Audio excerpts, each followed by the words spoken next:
Welcome in, everyone, to cover1.net. Of course, we've got our little film breakdown session between Eric Turner, founder of Cover One, and me, Nate Geary.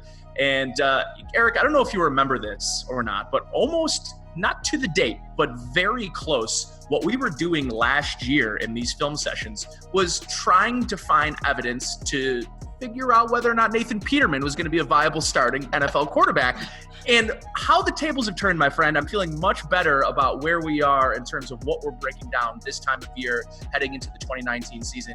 We've got a lot of fun stuff that we're going to start breaking down in this particular film study of Josh Allen, not only inside the red zone as a runner, but also as a passer. So, Eric, welcome. And I know we're excited to have a little bit more positive stuff to be talking about this summer.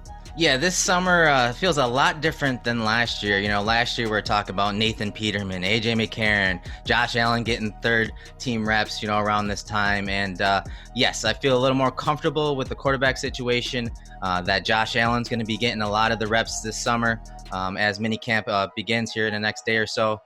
So I'm excited. I mean, he's a different type of character. He's a different type of athlete. I think this is just going to be a fun year of evaluating Allen with a little more weapons around him. And today, Nate, as you know, we're going to be focusing in on Josh Allen and his red zone production, because it's that time of the year, for us anyways, when there's not much new film coming out to evaluate how players or how the team, produced in certain situations. And obviously, red zone was a big one for the Bills last year. So what were your thoughts on how Josh Allen produced in the red zone last year? It looks like he dropped back 30 times, Nate, last year in the red zone. He only completed 12, but on target, he had 18 of them on target for 79 yards, 4 touchdowns passing.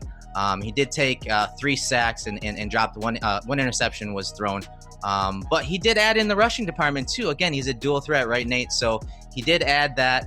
He had 21 attempts for 95 yards and specifically 12 first downs. I know that's something that you're going to talk about. But obviously he was a dual threat. And in the red zone, how you defend a guy like Josh Allen is really going to dictate what Josh Allen does, whether he uses his legs or his arms. So what are your overall thoughts on Allen in the red zone last year? Yeah, there's a couple of stats that really stick out to me in the red zone rushing, Eric. And first and foremost, it's that first down percentage at 57.1 in the total first downs running the football in the red zone. And I know it's one of those things that maybe gets over talked about, or in my opinion, gets over talked about but underappreciated, is the level in which he had success running the football last year was sort of unseen over the course of his career prior. In college, you just did not see this level of athleticism displayed on film that he displayed countless times last year. The broken tackles number of 6 in the red zone, that's a huge number for a guy and a quarterback that when things break down, and the one play that sticks out to me, and I think will stick out for a lot of people, is that game against the Detroit Lions where he ends up scrambling. And basically that defense did everything that you could possibly ask a defense to do in that situation against that particular quarterback. And sometimes offensive players just beat great defense. Sometimes the best defense isn't going to stop the best offense. And that's just kind of what you saw in that situation, or a guy that can play outside of the scope of just 11 on 11. That's kind of the X factor you have in Josh Allen, right? And one of the things that I think that he obviously is going to take a step forward in my opinion, the reason I say obviously, Eric, is the additions that they've added to weaponry for Josh Allen. The one guy that I continue to look at to being maybe their best red zone addition in this offseason isn't a guy that has a ton of career touchdowns in the red zone, but it's a guy like Cole Beasley. And in my opinion, the addition of Cole Beasley should see these red zone passing numbers take a big leap in 2019. And for me, really what it comes down to is a lot of people want to make assertions about Josh Allen's accuracy. And I don't think that they really mean accuracy. What I think they mean is ball placement. Right?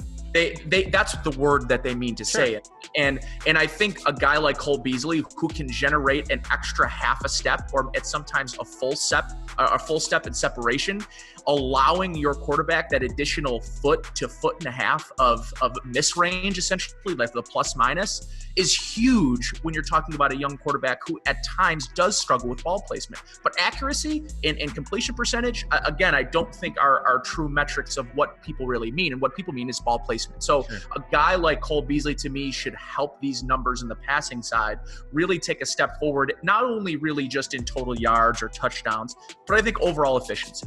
Yeah, and I'm glad you brought up Beasley and some of the other speed weapons, the guys that can separate with their physical assets. Obviously, they brought in a few of those. What's going to be different this year is what they did to Allen last year is they played a lot of man coverage and they liked to pressure him.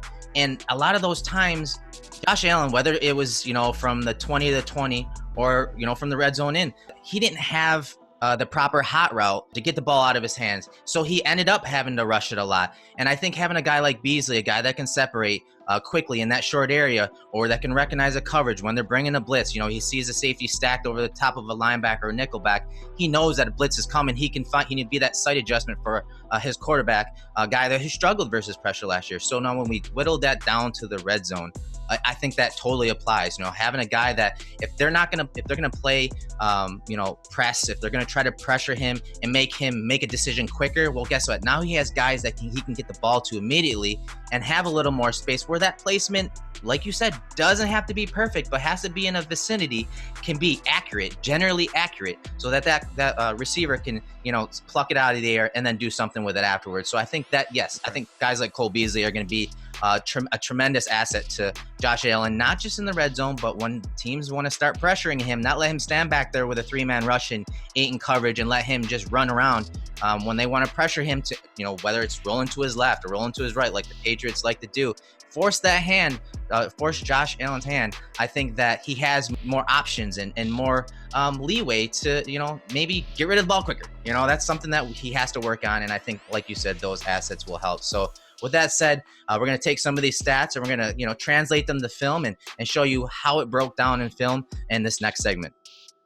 All right, Nate, the first play we're going to break down is a rushing touchdown by Josh Allen in Week 3 versus the Minnesota Vikings. And I'm sure everyone remembers this game. This is kind of when we were thrown into the fire as far as Josh Allen being the athlete. And it's something you had just alluded to in our introduction. So right now, it's 2nd and 10. Ball's on the 10-yard line in the first quarter, 10:35 left on the clock.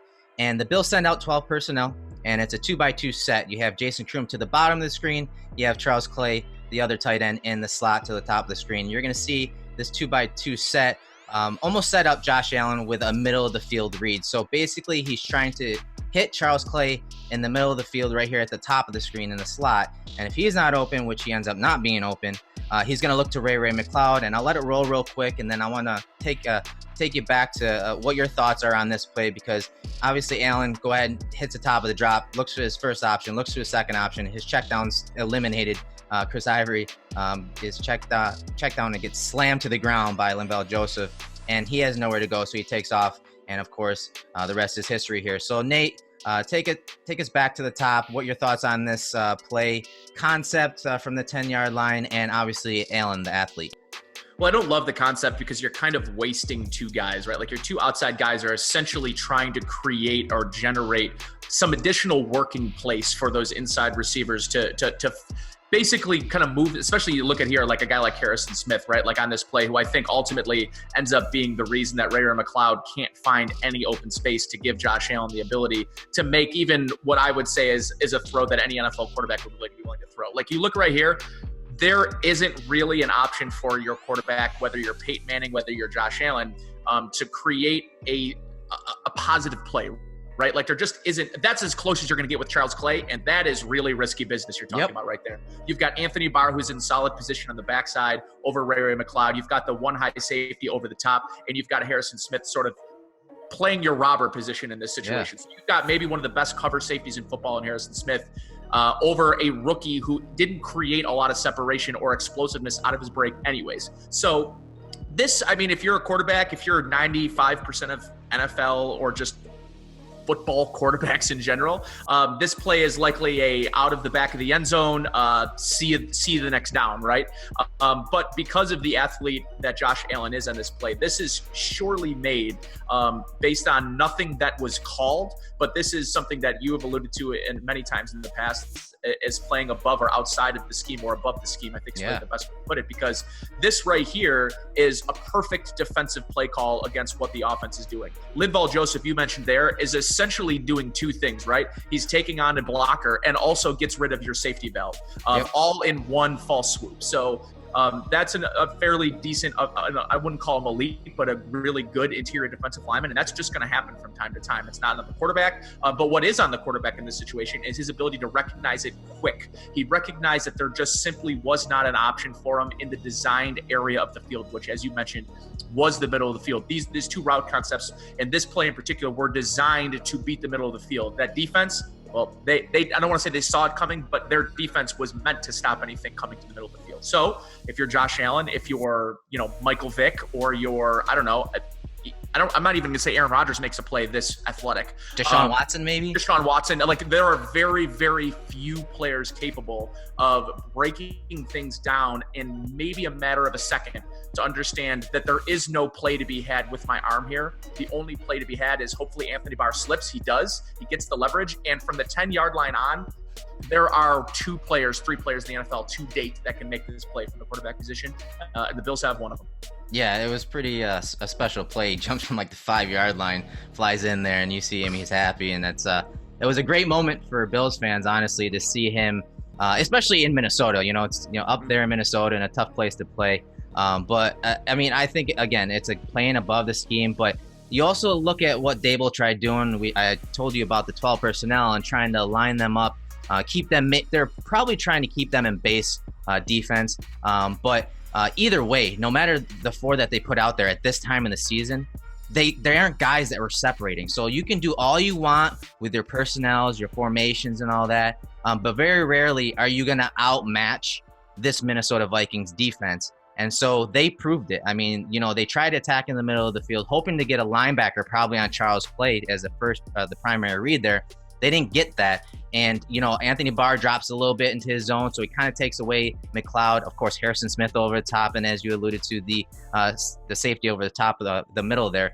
So it was quick, a 1-2 bang play, and Josh Allen took off on the play. And something that you talked about before we went live here is the footwork here. So talk to me about the footwork. It's something that I noticed a few months ago in January where the first 6 weeks, Josh Allen had his left foot forward versus the last few weeks where he had his right foot forward. I don't think it played a factor in this play, but I just think what you're seeing right there is that additional false step. And I can tell you from experience, this was something that I had to physically change from high school to college. And in high school, I probably ran shotgun all but 10 times my entire life prior to getting to college. And one of the first things my coach did was switch my stance. The reason being, when the left foot is forward, it's very difficult for that right back foot to get where it needs to be in the drop without a false step. Because what he has to do in that first step, within he's taking his right, he's basically, and I think this is unintentional, right? But what he's allowing that right step to do is to allow the left foot to catch it up. So he has to take that false step back. And what that does is it ruins the timing in a lot of timing routes, especially when you're talking about inside the 20, where timing is just one of the most important things as a passer. And compared to just the space that you have to work with, timing is incredibly important. So when he switched up, I thought you saw a lot more accuracy from Josh Allen when he switched it up. And what I think that accuracy stemmed from is him releasing the ball on time and not being late. And Josh Allen can have a tendency to, in a lot of plays and a lot of his inaccuracies, right, or a lot of the throws that you just wish that he could have back, and I think that he wishes he could have back, stem from him thinking that he can make every single throw without a proper base. And, for the most part, he can. But accurately, there isn't really anybody that can just have all sorts of messed up lower body. And even with the best arm in the world, which he's right up there, right? It's really hard to overcome the accuracy issues because your base points where the ball goes. And on this particular play, this is a really good example of seeing that additional fault step in that right foot. The very first thing he does is that right step comes back, and it's not doing anything. It's not getting him into his drop. All that right foot is doing right there is allowing that left foot to catch up, which it does right there. What you want to be here is use that left foot as a gate. If that left foot is back, there is no fault step. The very first thing you're doing is opening and pivoting from that left foot. Like right here on that play, as you can see, he's naturally doing it. He's naturally opening up off that left foot, but he has to take an additional step back with the right foot being back. So yeah, I love that they made the change midway through the season. I think it's going to be a big indicator on the shorter throws. Benjamin Solak brought up in his piece some of the short throws and accuracy issues. I think this could be a really big help for him on some of those shorter throws. Yeah, definitely. It's something that I know Alan told Sims about it in his interview is that overall, he basically switched back after talking to Derek Anderson and Barkley about that comfort. And I think that's mainly what it had to do with. I think coming in, I think the staff, whether it be Dable or David Culley at the time, saw what he had, issues he had in college, and tried, putting this left foot forward so that it was shorter drops, and it had helped his vision to his left more. Something we saw him, he screwed up a lot of those passes to the flats or there's screens to his left. So I think they tried helping him with his vision because, his shoulder's already open there, and I know he's looking right here. But on those throws to the left, if he was looking left as a primary read, his shoulder's going to be open to that target immediately. Whereas you'll see later when he's, in the shotgun and he has his right foot forward, it mimics the under center look. So again, it's less noise for him to think about. He's used to doing right foot forward, taking his normal depth of his drops, because when you have a left foot forward here out of gun, usually it's a shorter drop. Usually, a 3-step is more of a 2-step, drop. And so that does affect receivers, depth of their targets and stuff like that. And when you have guys in the second half of the season that are pushing the ball down the field, that can run down the field and separate, you want those deeper drops, and you want him comfortable and not thinking too much. And I think that's something that the Bills did very, very good at the end of the year. The staff came together and said, hey, you know what, let's eliminate some of this noise and let's make it simpler for him. This was a pretty simple read. Again, middle of the field read, nothing there. Guess what? Josh Allen takes over and gets into the end zone for the touchdown. All right, Nate, we fast forward to the matchup versus Tennessee. It is 2nd and 10 on the 14-yard line in the first quarter with 9:29 left against Tennessee. The Bills send out 21 personnel, base formation. They send out basically a play-action naked bootleg pass here for Allen. So a nice little, variation in like a run pass option, right? He can tuck it and run, and we see that here. But to the bottom of the screen, we have Zay Jones. To the top of the screen, in a nasty alignment, nice tight alignment by Andre Holmes, and then you're gonna have DeMarco leaking out into the flat. So this is a pretty basic play, but but it gives Allen options, right? He doesn't really have the personnel that I would like in this situation, and I'm specifically talking about Andre Holmes. You don't want a guy that Calvin Benjamin or Andre Holmes running those deep crossers that are responsible for separating versus corners, especially in red zone situations when a lot of times you're going to see man, right, Nate? So I just didn't like the personnel here. And it's something that, probably we're going to come across here as we do more of these breakdowns. But give me your thoughts on this play call and Allen's play here. Yeah, this is something that I think you're going to see a lot of, and it's strictly because of what he's really good at. And I think Allen really, he thrives when he's outside of the pocket and he's sort of creating for himself. Like right here, this is turning into an RPO, right? Like this is an on the run RPO. This is a run pass option for him personally, right? Because you look at it from this point, there is nobody open. Not only that, but you're a right-handed quarterback and you've now begun your descent down. And what I mean by that is the footwork that you have on these naked boots, right? Because at the end of the day, this is what that was. This was a hard action right and a naked boot back to the left. And when you are at the top of that boot, it's very difficult to remain a passer once you hit the apex. And right about here, you're a runner. It's very difficult to go past the apex of your drop and still remain an accurate passer. It doesn't matter who you are, especially when you're moving at the pace and the speed that Josh Allen is. And obviously the running ability. I mean, this whole play is Josh Allen. I mean, his ability to stop going full speed. Yeah, I'm surprised he did that there.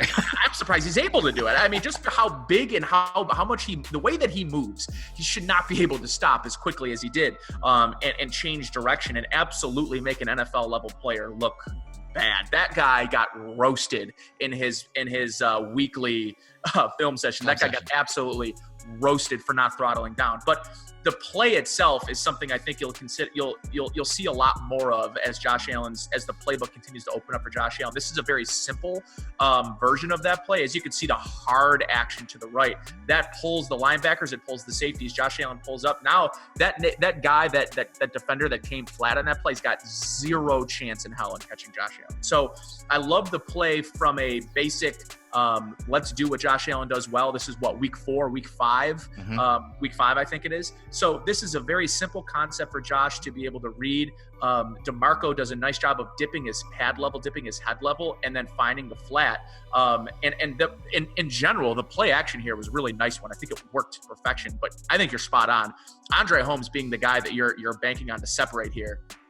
I don't know where the thought process is, but again, what else did you really have? I mean, you had some other options. Maybe at this point, you don't have Isaiah McKenzie on the roster. Robert Foster hasn't really made an impact yet on the roster. He isn't being trusted to go out there to run plays. This is what they had to work with. Considering I like the play call from a schematic standpoint, but a personnel standpoint, they just didn't have the players to run this play as effective as possible for have Josh Allen to be successful through the air. Yeah, I mean, you see Correa as the outside linebacker here, and when he sees that hard run fake to the right, to the offense's right, and DeMarco slipping out the back door here, he flattens his angle right down the line of scrimmage. Typically, you're telling your BCR guy, your bootleg, your counter, your reverse guy, Correa here, to be no deeper than like 2 to 3 yards of the heels of the offensive lineman. But he has to think, with DeMarco slipping out the back here, he's got contained responsibilities on that run too, right? So he's got to stay flat and still have contain on a regular run if this were to cut back. But he also has to worry about Josh Allen coming out the back door here. He doesn't, because he plays it flat. And again, everyone sneaks out, but there's just no one open. Again, another example of Josh Allen just doing what he does best and just playing above the scheme at times and making guys miss. And it's something that in the red zone, you're going to have times, as we've seen on both of these plays, where the play is not there. It's not, it doesn't go according to plan. You don't have the matchup. You don't have the personnel, and the defense has you beat. But you have to have a player at the most important position that can make something happen, whether it be with his arms or his legs. And we see him get into the end zone here. And you know what? It's something that we talked about, last year, is when he does plays like this and he gets this into the end zone, look at what it does to his playmakers with him, his offensive line, his wide receivers. Look how they come to him. You see DeMarco running in there to celebrate with him. This gets his teammates excited. It gets the stadium in an uproar. And it's just things that, little things that Josh Allen does that you hear a lot of these, analysts lately when we're talking about Josh Allen, things that you can't really measure that he has, and why guys like Lorenzo Alexander believe in Josh Allen, because men want to follow him, and it's because of plays like this. 100%. And you were spot on. Like, this is a play that just gets people on their feet. This is a play that you simply can't, even as a defensive coordinator, you can't possibly account for a quarterback taking 10 people on your defense for an absolute ride. And that's what happens here. Like, this is just something way beyond scheme. This is something way beyond, in my opinion, intent. This is just when you're a running quarterback like Josh Allen and have the ability to create plays like that, it simply can't be schemed for from a defensive standpoint. Yeah, and you saw at the end of the play, again, the stadium's going nuts. I mean, you got the guys in the back of the end zone going nuts. It's awesome to see, and whether you're at the stadium, you're at home, you're jumping out of your seat like all of these guys are in the back of the end zone. I mean, all hands up. I mean, it's great, and he's a guy that obviously struggled at times last year, but he made plays like this. He made fun plays. He made watching this team who didn't make the playoffs fun. And in year one of a rookie quarterback, to show some of the hope that we see with his arm and his legs, it's something that obviously part of the reason why we're excited about year two. All right, on to the next play. Another rushing touchdown by Josh Allen, this time against Detroit. The Bills are down 6 points in the second quarter. It is 2nd and 3 on the 3-yard line. So they're up in that green area. They're, up against the goal line, Nate. 8:36 left on the clock. And we see the Bills motion Keith Ford into the formation. Of course, that is supposed to help ID the coverage and whatnot. But again, this is, analytics guys talk about this all the time. Not pounding the rock, not, sending in that heavy formation and just running it up the middle here. It's a little unconventional on how this breaks down, but we talked about how Josh Allen needs to be defended in the red zone. They have to account for his arm, of course, because he can hit it anywhere and he can get the ball there quickly with his arm, but he also is a threat with his legs. So the Lions actually do the best of both worlds, honestly. They play a lot of coverage, and they have a spy, and they only rush 3. And what happens here is you're going to see at the top of the screen, we're going to have Zay Jones as the number 1 wide receiver, and you see him, he's the green arrow. He's basically running a high-low concept with Charles Clay, and he's the primary receiver here. But at the top of the route, something we discussed that during the season, he gets held, and that route's not there. And honestly, it would have, if he wasn't held, that's probably a touchdown and where Allen's going with the ball.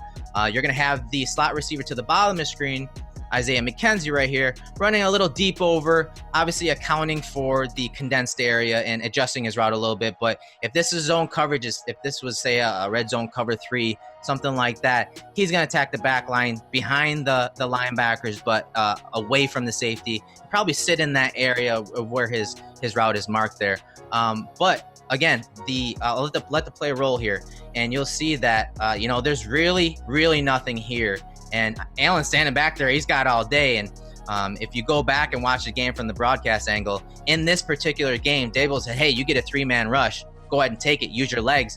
She's got a 3-man rush. If you got your legs with it, go ahead and get it. He absolutely did here. And again, nice play fake, a nice fake there to get Jared Davis downhill to commit and lose contain, and then it's off to the races for Josh Allen.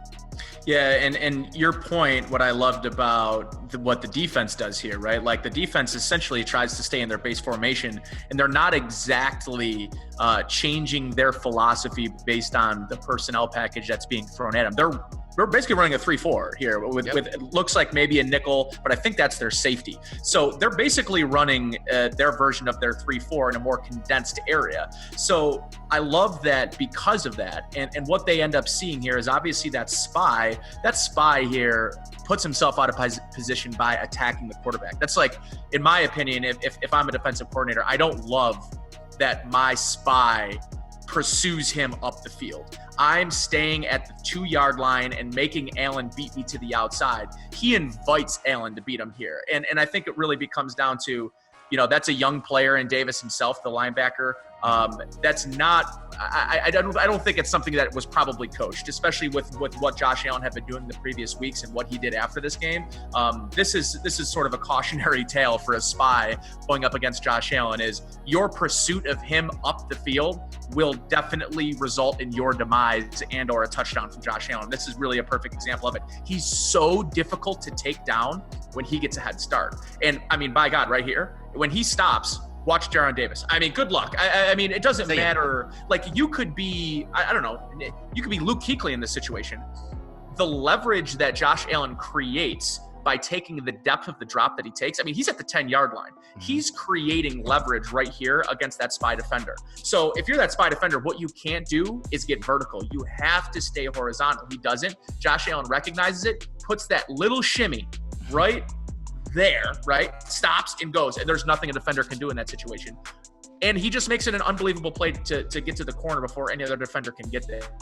I love your point about that this throw probably gets to Zay Jones if he's not held.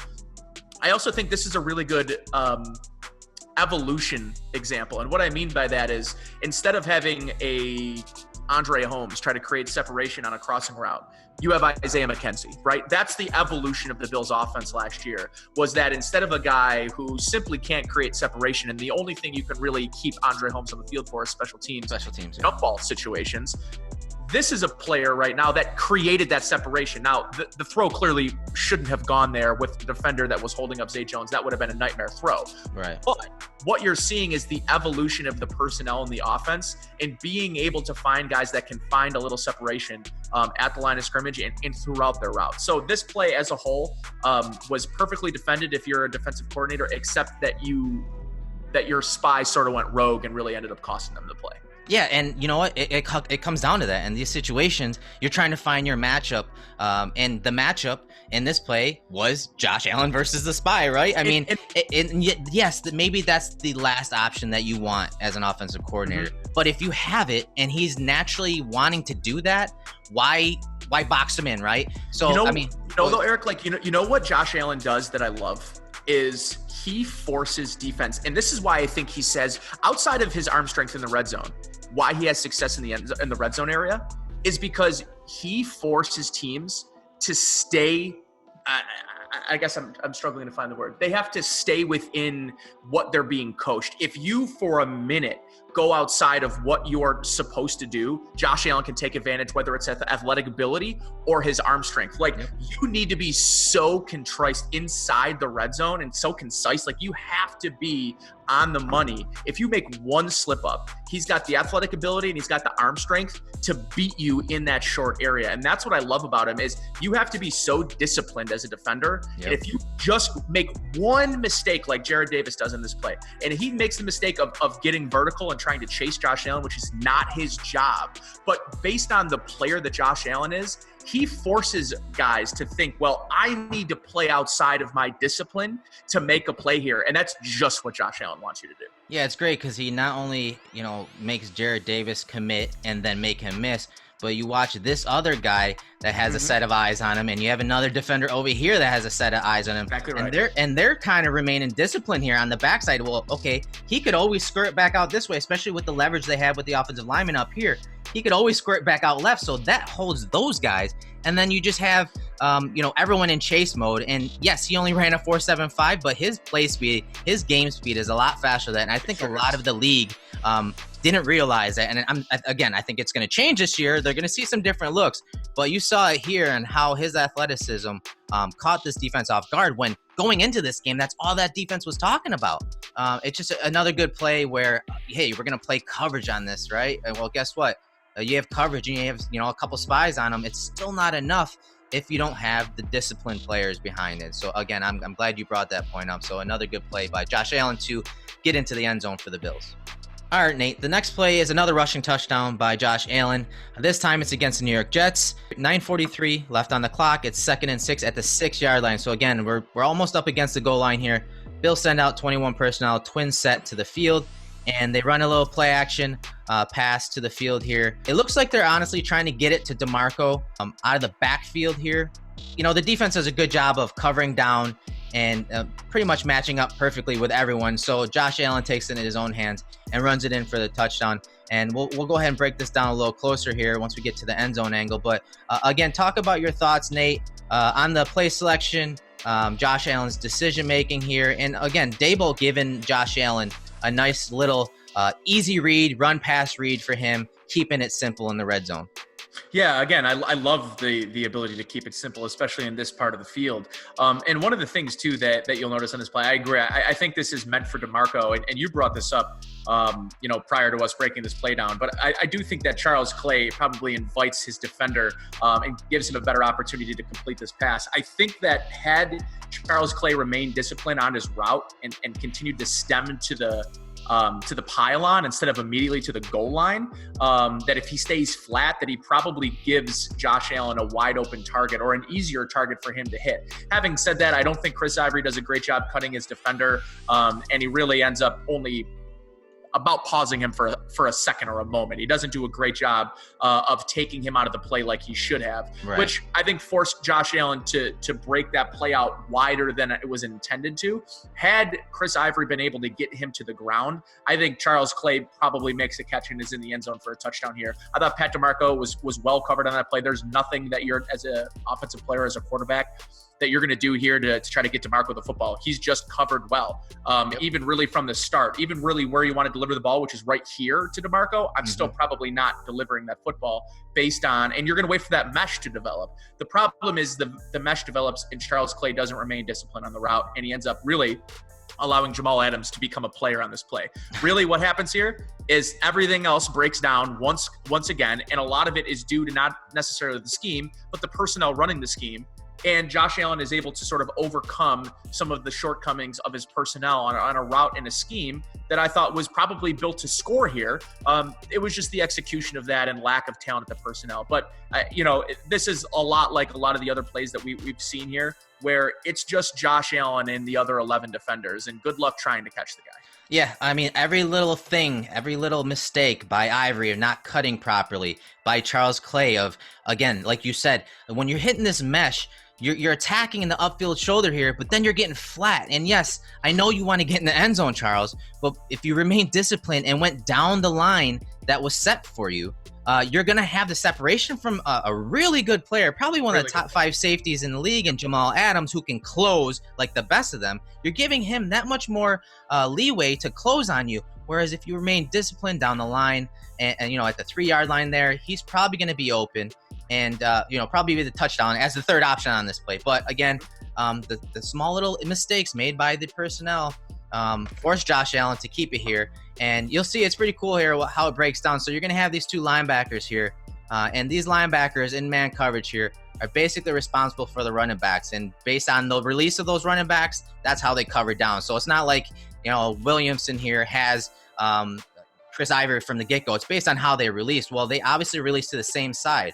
And DeMarco leaks out. So the first linebacker is, I think that's Neville Hewitt, takes DeMarco out of the backfield, covers him down, no problem. And you're going to have Williamson here.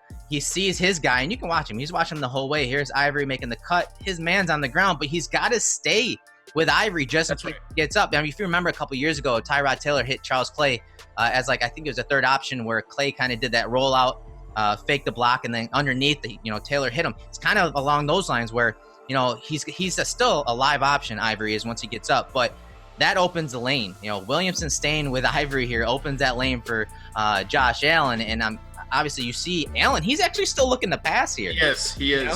And again, but Charles Clay is not even close to being open. Whereas, and if he stayed on his line, he's probably going to be right around here somewhere?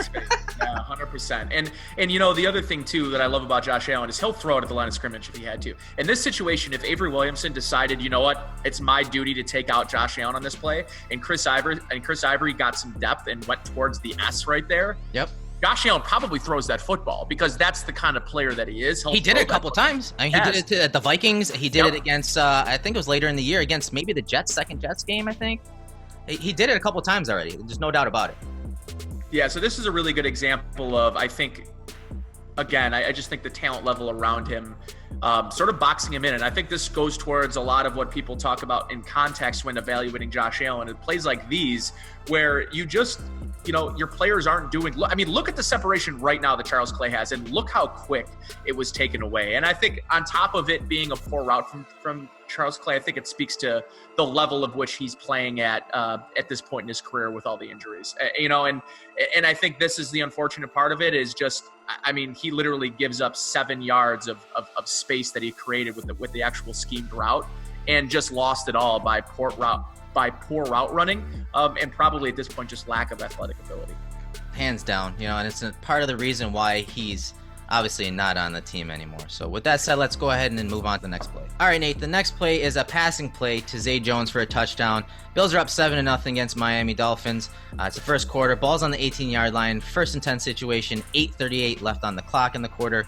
And it's a play where the Bills are in 21 personnel, and it's what most coaches call a run pass tag. So a lot of times you'll have a run and a pass called in the huddle, and you get to the line of scrimmage, and based on the look, based on the leverage of the corners, if they're in off coverage, if they're off and soft, you're going to throw this quick slant to Zay Jones over the middle.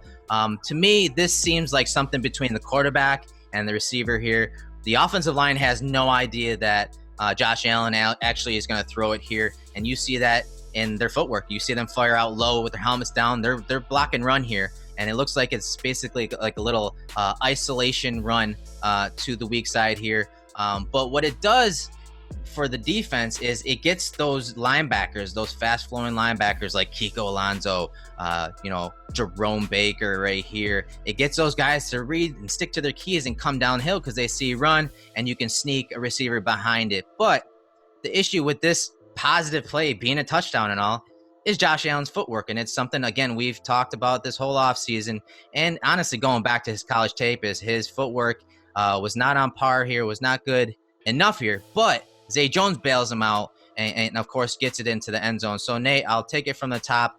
What are your thoughts on Josh Allen's play here, play call, decision-making, and most of all, his mechanics? Yeah, so his footwork indicates that he's throwing at the line of scrimmage, and I think that's really why you see the ball placed so far behind is, this right here is a really great example of Josh Allen throwing with his arm and not the rest of his body, right? Like right there, he just doesn't have the footwork in place. But this is a bang-bang throw. This is something maybe outside the scope of criticism in terms of when you look at pure footwork or pure dropping, right? So on this play, we talked a little bit a couple plays prior about the shotgun and having his left foot back and shotgun and right foot forward. This is a play where it's the same, except now it's under center. That left foot is back, front foot is forward. There is no fault step now. And on this play, the timing cannot afford to see your right foot take a fault step on here. So what he's using that left foot for is to open the gate, but the gate just got opened far too largely, right? Like that right foot is just parallel. And what you're asking any quarterback in that situation to do is to make an accurate throw. This is a very difficult throw to put accurately if your body isn't in the right position. And it's not. I don't care how strong your arm is. You can needle a ton of really, short windowed throws or small window throws with your arm, but accuracy when it comes to these line of scrimmage or these quick slant routes, which is being run here into a void. It's funny because the inaccuracy on this actually led to a touchdown. Yeah. I don't know that he catches this in stride, goes in across the middle of the field and beats Mika Fitzpatrick to the pylon. I don't think that that's probably the case here, but the inaccuracy actually led him to the only place in the field without a defender. So in theory, it's a good miss. But this is something that I know that you want to talk about, is that this is something that I think they're going to see more of in terms of, and by they, I mean, I think fans are going to see more throws like this with guys like John Brown on the roster. Right. And, Allen's been dinged this whole offseason about throwing into the short area. Efficiently, he actually threw pretty well when you talk completion percentage into the short area. A lot of his incompletions and his throwaways were obviously to his right. I know that was a topic of conversation on Twitter a couple weeks ago. His throwing to his right. Can he even do it? Of course he can do it. Now he does need to work on his placement, and obviously, as we see here, his mechanics. 16 out of 19 of his throwaways were to his right. So you got to take that context into account when you're talking about throwing to his right or overall just completion percentage. Now back to this play, what we're going to see a lot more of, I think, is plays like this, because one thing after studying John Brown and all of his receptions since being in the league, specifically when he was with Arizona and Bruce Arians, they ran this little this route right here, this quick slant, one-step slant, communication between the quarterback and the receiver here, just throwing it out there really quickly when they have either the leverage off on a corner, or in this case, the box numbers. You saw there's 8 in the box here, and I talked about Jerome Baker and how these linebackers are reading their keys. They're reading all of their keys here to run, and obviously they're expecting run. They have obviously 8 in the box here with the safety inserting right there.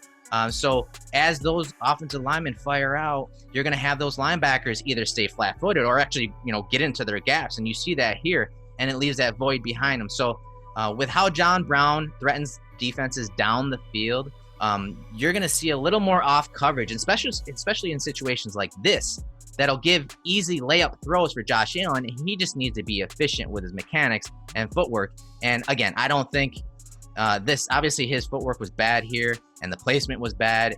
This is not one of those, Kyle Orton, Sammy Watkins slant stops, back shoulder, I'm going to spin out and go. No, that's not Josh Allen's throw. And that's definitely not Zay Jones's game, but he does make a play out of nothing here, being Zay Jones. And it's just something we're going to see a little more of, because as the offensive line gets better, as those improvements start to gel together up front and the run game gets going, you're going to see a little more of these 7 to 8 man boxes in the red zone.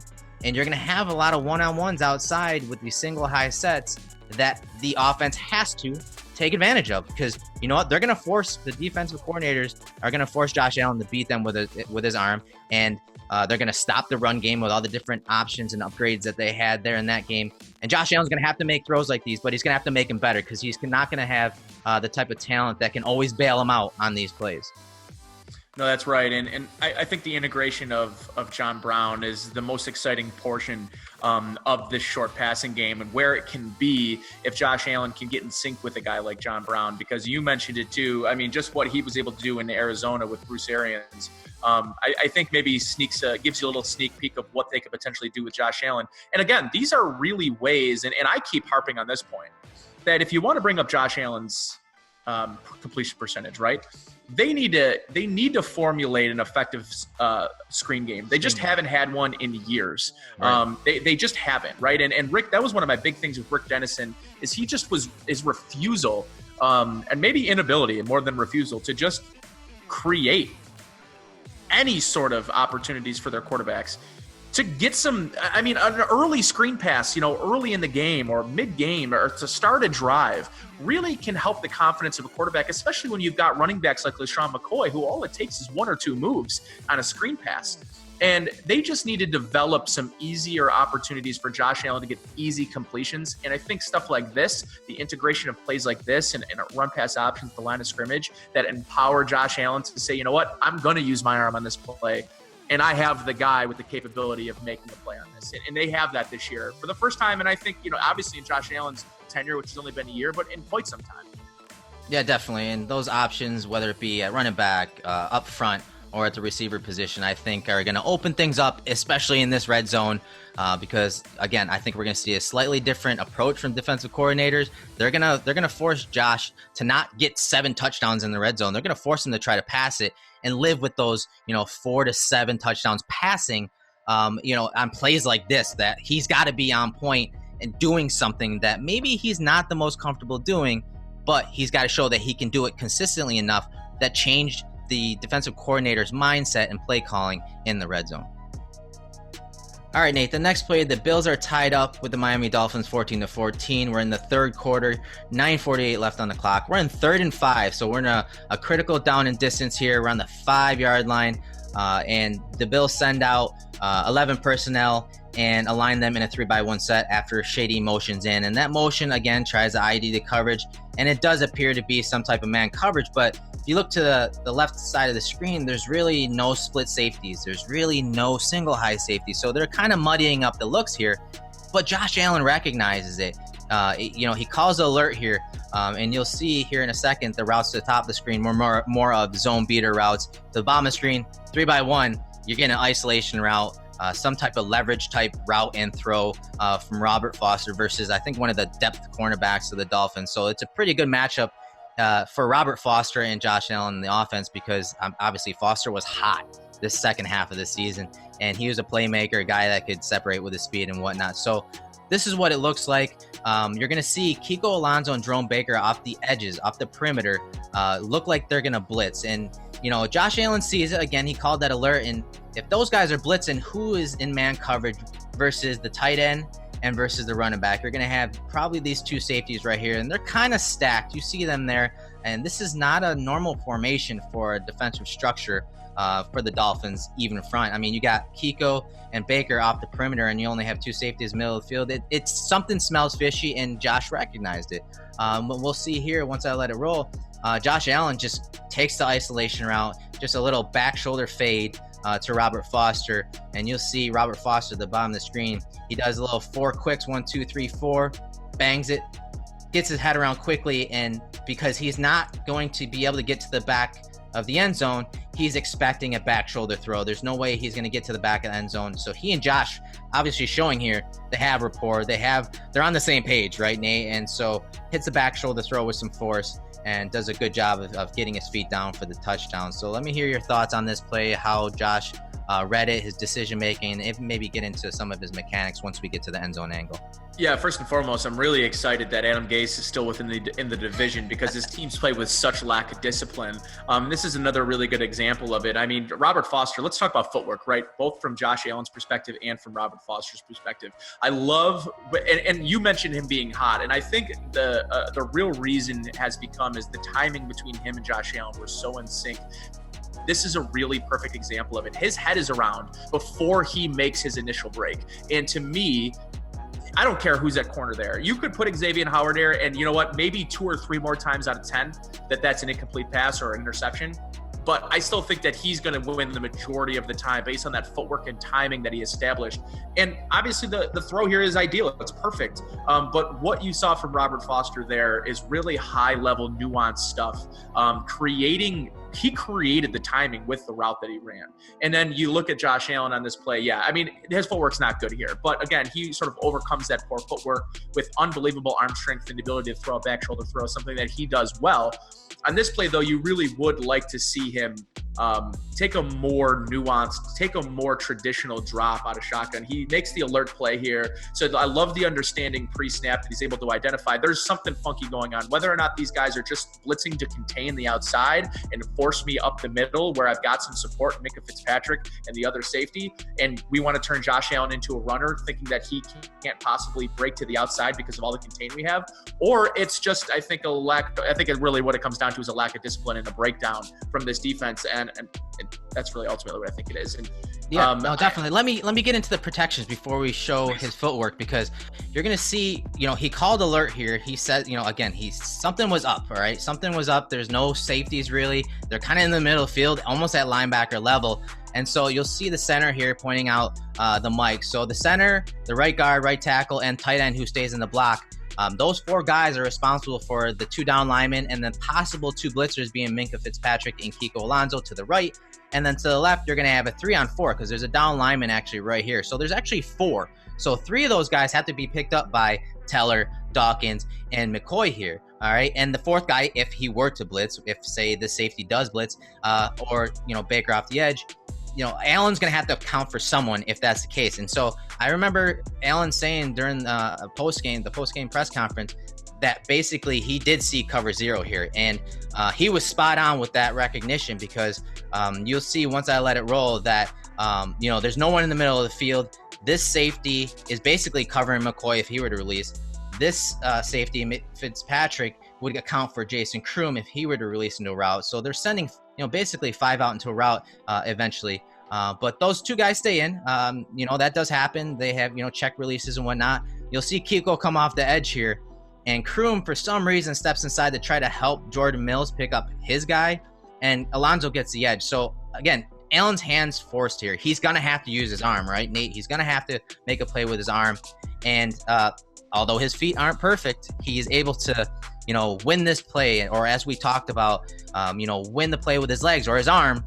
Give him just enough edge to make a play in an area where a play needs to be made. So talk about his footwork here, maybe what you like or what you don't like. Yeah, and obviously it's just kind of him remaining too open on this play. Like I said, I'd like him to start closed. He almost backpedals out of this, and there is no real true drop. So I would like him to have a traditional swing open with the right side. You finally have the left foot back. So use that left foot to create that gate, take a 1 step, and then open towards the target. Because he's so open from the snap, he never really gets an opportunity to close himself back up. And what he's doing is throwing a football with all arm 20 yards accurately to the back shoulder. That in itself is really impressive. But is it sustainable is the question. I don't know. I think over 10 throws, how many is he completing to the back shoulder accurately? That's a good question, and I don't know the answer to that. But I would guess that it's not over 50%, right? So is it sustainable? Is his footwork with this type of throw sustainable? I'd say no. So I would like to see this continue to improve, but I mean, this is an unbeatable throw. Like I said, you could put Xavier Howard out there based on the footwork that Robert Foster displayed and the timing that he displayed with Josh Allen here. There isn't a lot of cornerbacks that are going to be able to get in front of that based on how patient that Robert Foster was out of that break. Yeah, and definitely. And, he is probably trying to match up the footwork or that drop with, the 4 quicks by Foster. But regardless, it is an arm throw because you see he's open here. And he had separated from the ball really early before that front foot, that lead foot even hit the ground there.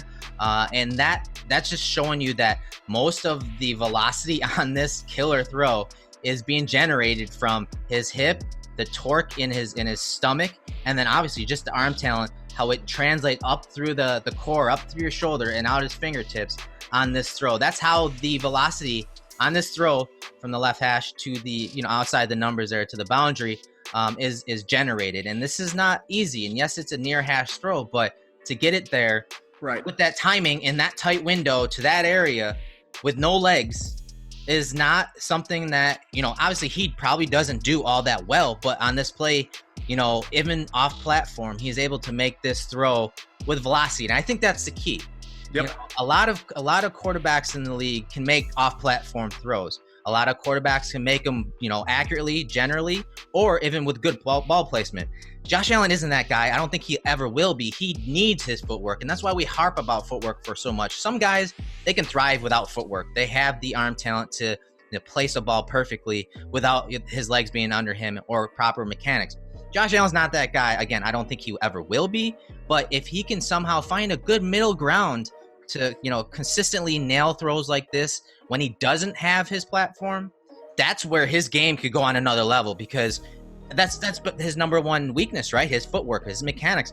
Well, if he can find a good middle ground to make these throws off platform, watch out, because that's taking his weakness and spinning it right into a strength, right, Nate? 100%. And that's really the thing here. And that's what, listen, I mean, if we're harping on footwork, you can imagine what Brian Dable and now Ken Dorsey are harping on. And I love the addition of Ken Dorsey in this aspect, because I like to pair up quarterbacks that had very different skill sets and have them coaching quarterbacks with very different skill sets. What I mean by that is Ken Dorsey is basically the anti-Josh Allen. He was able to get to the NFL. He thrived in college based off of him being a coach's son, being a guy that is built around fundamentals. And I love his addition, because what he's going to harp on to Allen is to be successful. Everything underneath your shoulders is going to have to be right.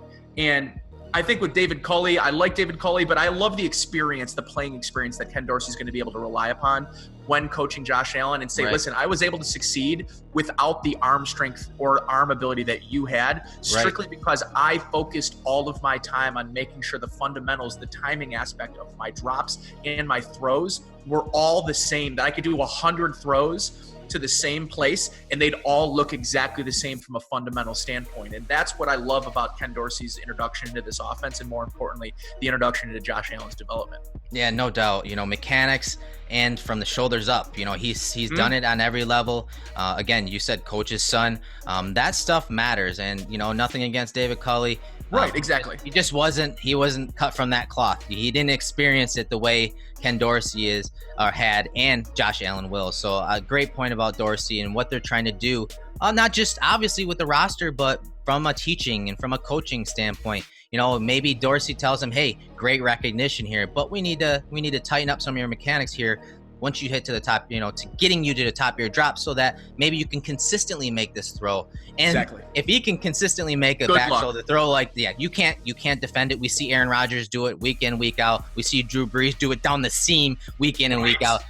With almost no velocity. Velocity. So if he can somehow find a middle ground, go from below average in this department without a platform, throwing placement without a platform. If he can go from below average to even average or slightly above average, that could reap benefits for not just Josh Allen's game, but this offense and how to defend Josh Allen's arm. And not only that, too, and what I think Ken Dorsey can bring, too, is Josh Allen is maybe the most violent thrower of the football that you're going to find in the league. Meaning when he throws a football, it looks like he's got a cannon attached to his arm, right? What I would like to see from Josh Allen in year two is, instead of, and he likes to make golf analogies, so I'll make a golf analogy.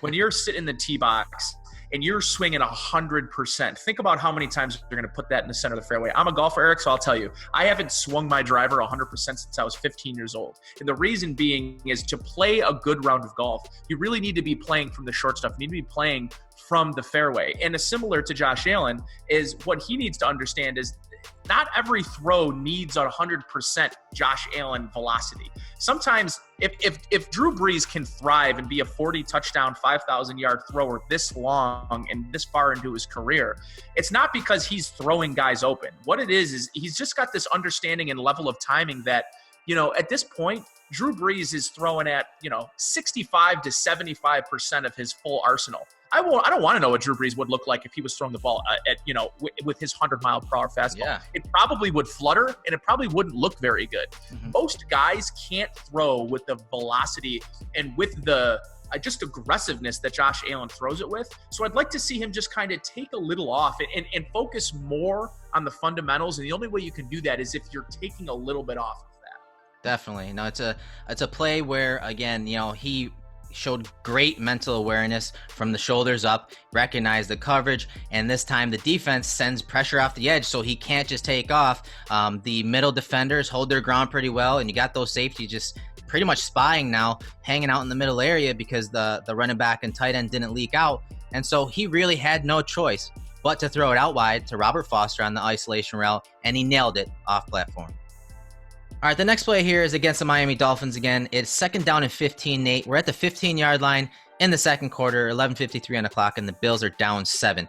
And the Bills send out a 2-by-2 set, but they pretty much stack them, and they send them out pretty wide. You have both of the receiver sets outside the numbers, and you'll see the defense kind of settling in here, and you're going to see Kiko kind of bump their defensive lineman there. We're going to talk about that later, but you see to the top of the screen, there's essentially a 3-on-2. To the bottom of the screen, they have a 2-on-2, and to the bottom, you have Charles Clay in the slot, and I think that's Deontay Thompson is the number one receiver, and they're essentially running all verticals concepts, which to me personally, in the red zone at the 15-yard line, this is not a good play call by Brian Daboll, and you're going to have Shady, of course, leaking out, but he's more of a check release, so he's going to come across. No one's blitzing. If there's not a fifth rusher, he inserts as basically a check down across the formation. But overall, this concept is pretty bad. It's not one that's going to, from a passing concept, is not one that is going to scare the defense. Or have a high success rate. This is one saying, this one screams to me, and I'm sure you'll agree, well, guess what? If your primary read's not open, Josh Allen, guess what? You got man coverage, take off. You got 6 in the box, take off. And I think his primary read here is Charles Clay in the slot versus the 2-by-2 set here. And I think they're trying to attack TJ McDonald, athletic safety, but not the best in coverage. But I wouldn't say Charles Clay has the upper hand in this situation, but it doesn't help when your tight end, who obviously was one of the highest paid players on the team last year, doesn't run a good route. And it looks like, and I'll play it in slow motion, it looks like he wants to fake some type of inside route to get McDonald to kind of commit inside so that, Clay bounces in and then back outside into the seam, being wide open. This corner to the bottom of the screen here probably doesn't stand a chance.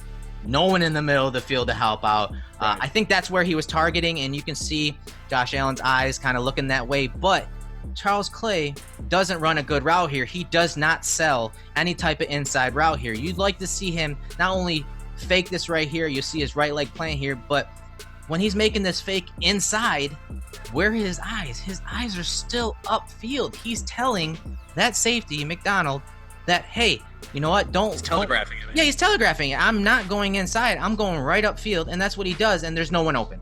So there's no one open. Obviously, if this were a middle of the field read for Allen, he'd be looking to Zay Jones here. Well, he's bracketed. I mean, there's nobody open here.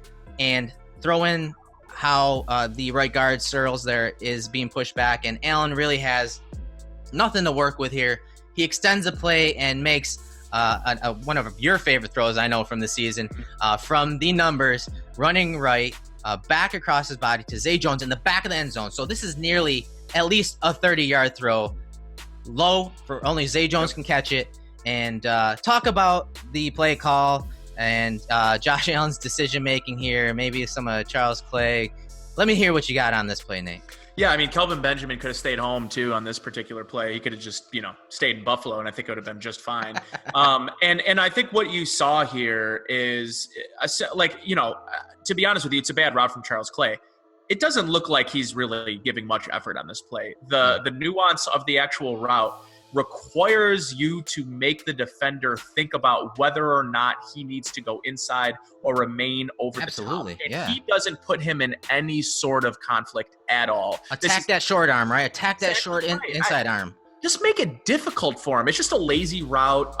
His pad level doesn't drop. I mean, he basically just decides, I'm going to run a vertical here, and maybe I'll give him a quick shimmy to the inside. He barely does that. It's a disappointing, for a rookie quarterback to have your two most veteran offensive players outside of LaShawn McCoy and Charles Clay and Kelvin Benjamin really just give, 50% effort. I mean, I don't even want to give Kelvin Benjamin the benefit of the doubt to say he gave 50% effort, because the top of the route, that's just a disgrace up top. But either way, that doesn't matter. It didn't really make a much of an impact on the play. He took a defender out of the way. But yeah, I was disappointed in the route that Charles Clay ran in this particular instance, and maybe more disappointed in the route combination and the scheme in general that was called. I think I agree. I don't love this play call, play design inside this area. I get it from the standpoint of when things break down, if it's man-to-man, it just basically turns into a glorified quarterback sneak. But at the end of the day, Josh Allen makes absolutely something out of really absolutely nothing here. And yes, the throw to me is outstanding. It's reminiscent of a few red zone throws back to the preseason, the throw that he made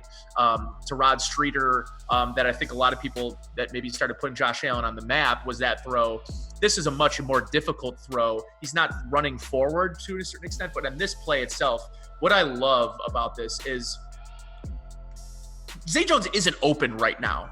And he throws to get Zay Jones open. And I love that about this play. I love your point about, Zay Jones barely, if you take it back 2 clicks, Zay Jones not in the picture when the ball is thrown. And that to me tells you, he's not in the picture. You know what I'm saying? The ball is halfway there and the receiver is not in the picture yet. And this is not this is a wide angle, okay? That is 10 to 15, that's 25 yards. Okay, of space between Charles Clay and where Zay Jones is right now. The ball is halfway there. So to me, this is such a great trust. This is me trusting Zay Jones, but really more so, this is me understanding that defender isn't going to be able to keep up if you throw a perfect ball. This is a perfect football. If we see this more in the red zone, this is going to be a very difficult team to defend inside the red zone.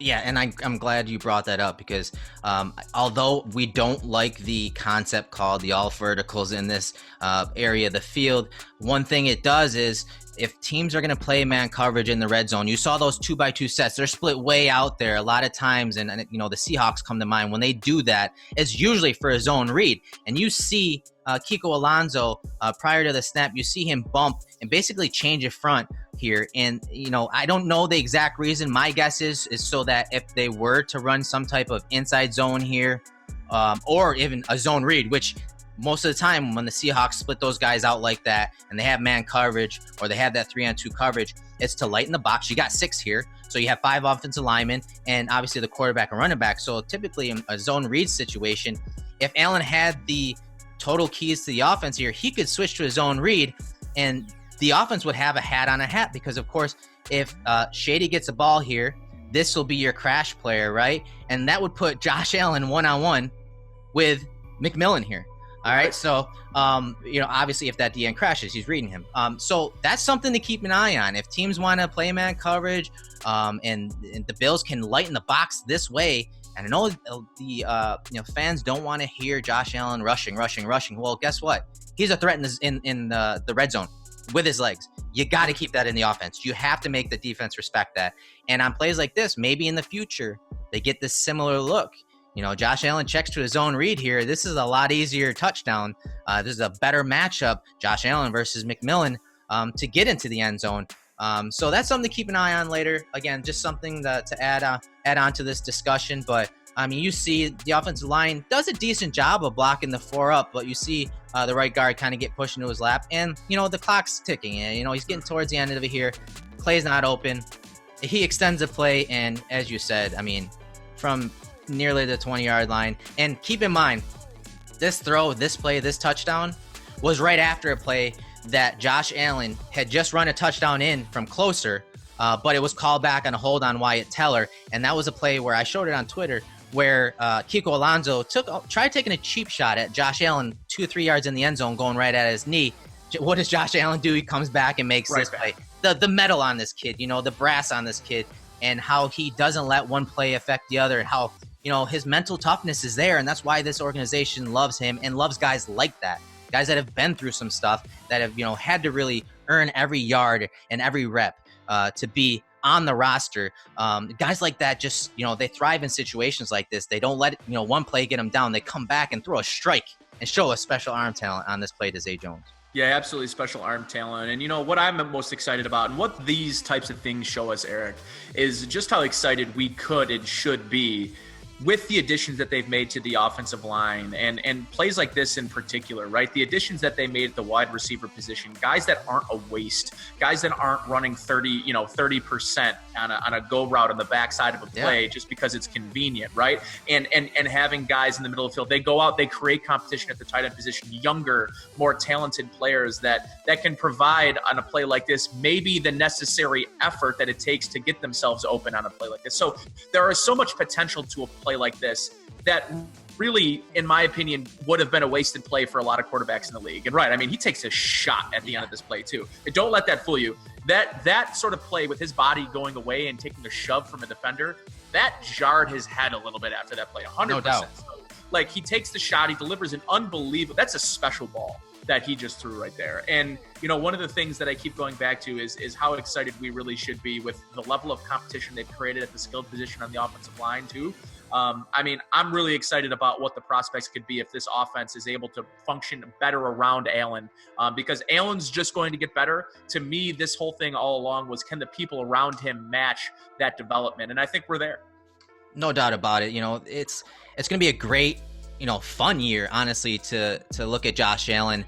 Not just from the overall perspective and evaluation of the quarterback, but situations like this, those crucial situations, those 4 to 6 plays that come up in the game, whether it be in the red zone or whether it be third and medium or whatever situation you want to throw out there, seeing, how he reacts to those, especially based on his experience. We're going to see situations and plays that he's seen before, same concepts he's seen before, same coverages he's seen before. How is he reacting to what they're doing to him, how they're scheming against him in the red zone? How, okay, so did they change it up? They're not playing zone. They're playing more man, or they're playing more cover one in this situation. How is he responding to that now with upgraded weapons, with an upgraded offensive line and running game? They've done what they could to boost this roster from the top to bottom, and with the priority of boosting their quarterback's play and helping him out. So how he handles these situations is going to be fun to watch. And it's honestly, when you're talking evaluation, it's the crux of everything. This is why we watch so much film. This is why we do these breakdowns, to have a baseline behavior, have a baseline decision making for a player, specifically to their environment, to their scheme, to their coaching staff, to their mechanics, and everything that's been built up from the ground up on a guy like Josh Allen. So it will be an exciting year, obviously from the top down. And those weapons are, I think, going to make a heck of a difference on how he plays this year. 100%, man. I know I'm excited. But this was great. Obviously having the opportunity to continue breaking down film, doing these summer sessions, really lead into a really great season. So I'm excited. We've got mandatory mini camp coming up through Tuesday through Thursday. And then that's it, man. And then we're getting into training camp, and we're full bore into the 2019 season. So excited. And of course, you can always check out our content at cover1.net. You can follow me at Twitter or on Twitter at NateGearyWGR. Eric, I'm sure you've got plenty of work coming down the pipeline. I want to let people know what we got. Yeah, I think we're going to start looking at more schematic stuff from my perspective. Some of how, I know it's something we loved talking about last year, empty sets.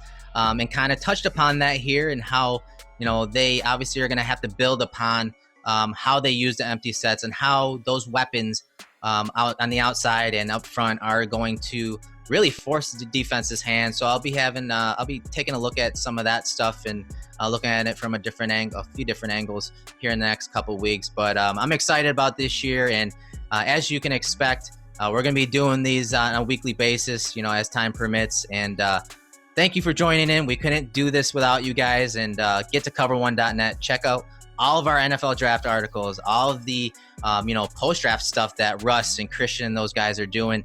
Not only looking at, the schematic fits for guys that are just being plugged in their rookie year, but guys from prior years and honing down their evaluation and how they look at players. And of course, we're going to have your Bills content. There's no doubt about that. We'll be hitting you hard with that. So again, thanks for joining in. And we'll see you next week.